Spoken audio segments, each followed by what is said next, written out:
क्या आपने आज सुबह बीकेसी में उस चमकदार टेस्ला शोरूम को देखा है? ये सिर्फ कार शोरूम नहीं बल्कि एक ग्लोबल बिजनेस स्ट्रैटेजी का पहला चैप्टर है, जहां टेस्ला इंडियन ईवी मार्केट में कदम रख रही है बिना मैन्युफैक्चरिंग के। अरबों डॉलर के निवेश, नई ईवी नीति का फायदा और लग्जरी सेगमेंट में घुसपैठ सब एक साथ मैदान में है। समझिए क्यों 60 से 68 लाख की मॉडल वाई सिर्फ प्राइस टैग नहीं बल्कि एक ब्रांड एंट्री स्टेटमेंट है, और क्यों ये कदम भारत की ईवी इकोनॉमी में एक $1 मिलियन टर्निंग पॉइंट साबित हो सकती है। इसके बारे में मैं आपको डिटेल में बताऊंगी, लेकिन उससे पहले इस वीडियो को लाइक करना ना भूलें।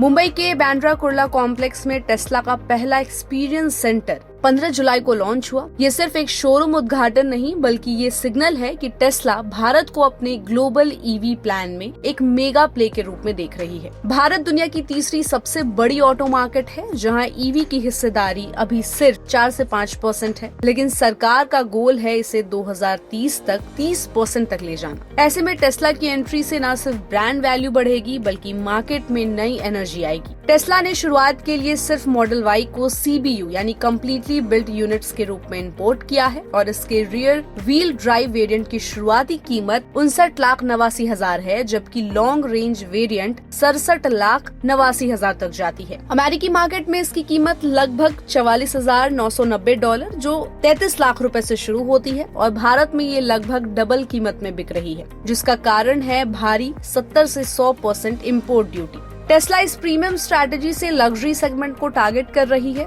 जहां ये BMW, मर्सिडीज बेंज जैसे जर्मन ब्रांडों से सीधे मुकाबला करेगी। सीएम देवेंद्र फडणवीस ने उद्घाटन के समय बताया कि मुंबई में टेस्ला के 4 सुपर चार्जिंग स्टेशन और लगभग 32 चार्ज पॉइंट्स लगाए जाएंगे। इसके अलावा कुर्ला वेस्ट में एक सर्विस सेंटर और लोधा लॉजिस्टिक्स पार्क में वेयर हाउस में टेस्ला ने ट्रांसपोर्ट और चार्जिंग के लिए 24,565 स्क्वायर फीट का टेंडर लिया है। ये क्लियर है कि टेस्ला सिर्फ सेल नहीं बल्कि पूरे इकोसिस्टम बनाने पर काम कर रही है। 2024 की नई ईवी नीति के तहत यदि कोई कंपनी 4,150 करोड़ या 500 मिलियन का इन्वेस्टमेंट कर 3 साल में मैन्युफैक्चरिंग यूनिट लगाती है तो उसे इंपोर्ट ड्यूटी सिर्फ 15% चुकानी पड़ेगी, बनाम अभी 70 से 100% रेट के। फिलहाल टेस्ला ने अभी तक कोई फैक्ट्री लगाने की बात नहीं की है, पर कंपनी के CEO एलन मस्क ने बार बार भारत सरकार से इंपोर्ट ड्यूटी में राहत की अपील की है। टेस्ला की ये नीति पूरी दुनिया में अपनाई गई है। सबसे पहले कस्टमर्स की टेस्टिंग और एक्सपीरियंस पर ध्यान, फिर प्रोडक्शन पर फोकस। यहाँ कंपनियों के बीच का बिजनेस मॉडल अपनाया जा रहा है। टेस्ला की वेबसाइट पर मॉडल वाई की बुकिंग शुरू हो चुकी है और दिल्ली NCR में भी दूसरा शोरूम जल्द खुल सकता है। सेल्स सितंबर 2025 से शुरू होने की पॉसिबिलिटीज हैं।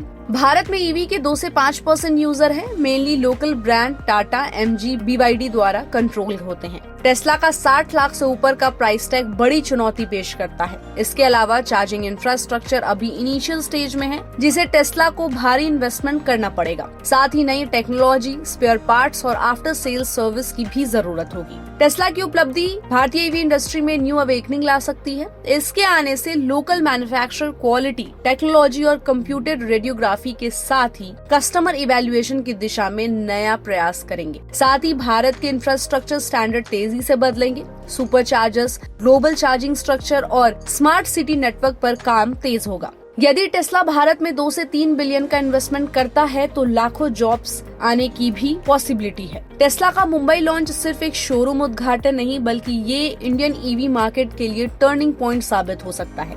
ये कंपनी भारत में प्रीमियम ईवी सेगमेंट को समझ रही है, सरकार इसके इंफ्रास्ट्रक्चर सपोर्ट और ढांचे से मेल खा रही है, और बाजार भी उम्मीद भरा रिस्पॉन्स दे रहा है। टेस्ला का retail first approach, import duty की रणनीति, सुपर चार्जिंग नेटवर्क और मैन्युफैक्चरिंग की फ्यूचर प्रोस्पेक्ट्स सभी मिलकर भारत में ईवी इकोनॉमी का नया चैप्टर लिखने की दिशा में है। तो मुंबई के बाद टेस्ला का अगला शोरूम आप किस सिटी में देखना चाहते हैं, हमें अपनी राय कमेंट बॉक्स में दें, और ऐसे ही अपडेट्स के लिए keep watching and subscribe good returns.